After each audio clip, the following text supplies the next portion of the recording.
Donc on a développé un logiciel qui fonctionne sans fil, l'accordéon est sans fil, la tablette aussi est sans fil. Et vous allez pouvoir comprendre quelle sonorité vous utilisez et surtout pouvoir utiliser l'accordéon très facilement. Alors là, je vais avoir besoin de tes mains, patron. Merci.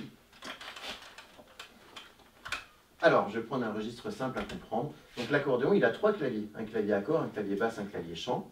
On peut les sélectionner sur le dessus de l'application. Sur la partie centrale, vous avez toujours l'image du son que vous êtes en train d'utiliser en temps réel. Donc par exemple, la main droite, je vois un dessin d'accordéon. J'ai bien un son d'accordéon. Sur mes basses, je vois un dessin de basse électrique. C'est ce que j'utilise. Et puis sur mes accords, je vois que j'ai un piano numérique. Ça marche. Donc déjà, c'est facile de voir et de comprendre les sonorités que je peux utiliser avec mon accordéon. Maintenant, si je veux remplacer un son d'accordéon, admettons que ce son ne me plaise pas. Moi, tiens, je voudrais le son du modèle Galliano, là, celui-là. Comment je fais? Eh bien, je sélectionne mon son que je veux remplacer. Et puis dans la partie en bas de l'application, je reclique sur la vignette d'accordéon. Et là, j'accède à un tableau. Et dans ce tableau, chaque case représente un son d'accordéon différent. Je suis dans le tableau de la famille des accordéons parce que j'ai toujours en rappel pour me rappeler que je suis dans cette famille. Il y a le visuel de l'accordéon qui est présenté. Donc actuellement, je suis sur un musette professionnel 8. Hein.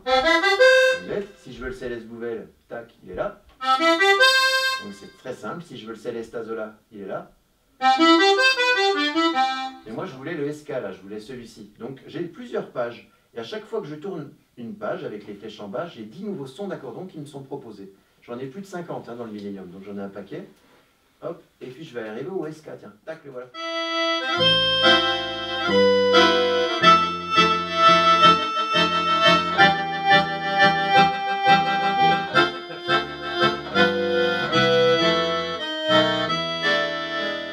Et si je veux plus un son d'accordéon, je veux un son d'une autre famille, ça peut arriver, hein, je veux cette fois-ci entendre une trompette, il suffit simplement de cliquer sur la vignette ici, clac.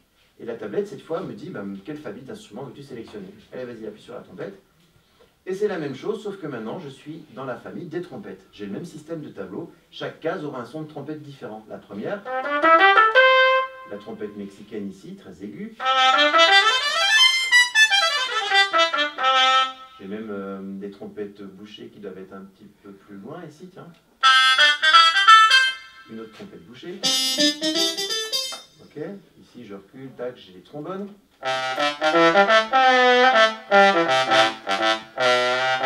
Voilà. Je veux un orgue, je change de famille, clac, j'appelle la famille des orgues qui est là, et je retrouve mon tableau, cette fois-ci des sons d'orgue.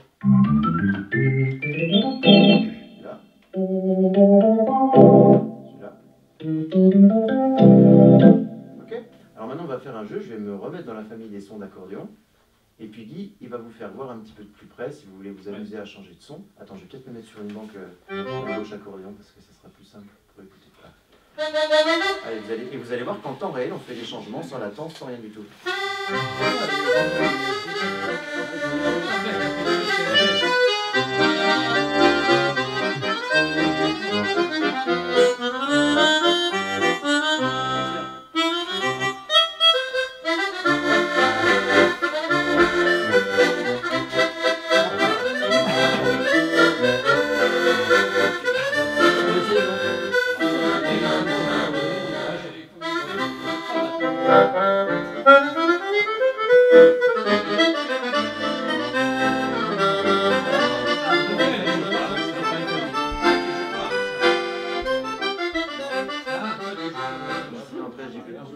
Et alors, l'avantage aussi avec la tablette, c'est que souvent, quand on joue un morceau, on a besoin d'une partition, ou quand on chante, on a besoin de paroles.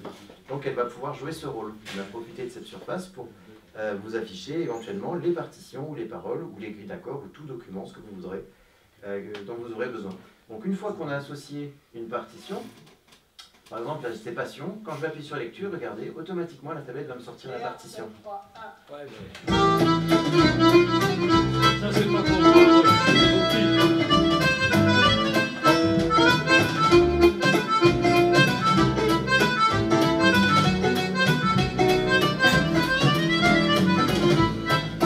Et alors, on va baisser un peu le volume de fois pour parler, pas gueuler. On peut tourner les pages de la partition. Parce qu'on a des partitions qui n'ont pas forcément une page. Alors 2 pages, 3 pages, 4 pages, 5 et plus. Donc pour tourner les pages, comment on fait? Voilà, on souffle dessus. Allez, on souffle un coup. Voilà. Un petit coup. Voilà. Non, non, c'est pas vrai. Dis pas ça, ça a déjà marché. Alors, regardez, en fait, sur l'accordéon, regardez, j'ai un bouton pour aller reculer, un bouton pour tourner les pages, regardez, tac, tac, tac. Donc en fait, vous tournez vos pages comme vous voulez. On peut aussi tourner les pages avec la pédale, c'est comme vous voulez, comme ça vous semble pratique. Alors, je vais appeler un autre morceau, que vous voyez que la partition change. Hein. Il y a Kiwi Samba, un morceau d'Eric Loubel, là qu'automatiquement j'ai la partition qui s'affiche. Okay. J'en appelle un autre. Je vais mettre par exemple Reine de Musette. Hop, j'ai Reine de Musette. Là c'est immédiat. Donc ça va vous faciliter la vie parce qu'à les classeurs, voilà, j'ai oublié mon classeur, etc. Là c'est vraiment un truc terrible. Et puis bien sûr, quand vous faites des mélanges de sons, alors je vais vous montrer, on peut aussi mélanger les sons. Ça c'est dans le but de créer vos sonorités. Là j'ai un américain, j'ai un son américain. Je vais doubler mon son, c'est-à-dire je vais mettre un autre son d'accordéon en même temps. Pourquoi pas? Après tout, je peux mettre une trompette, du violon, je vais mettre un second son.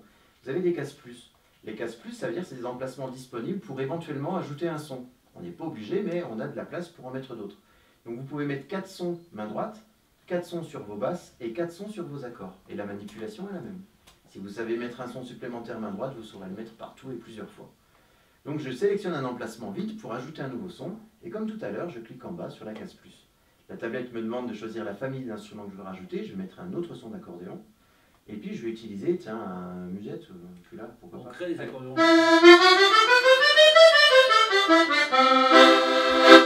Stylish, tiens, celui-là.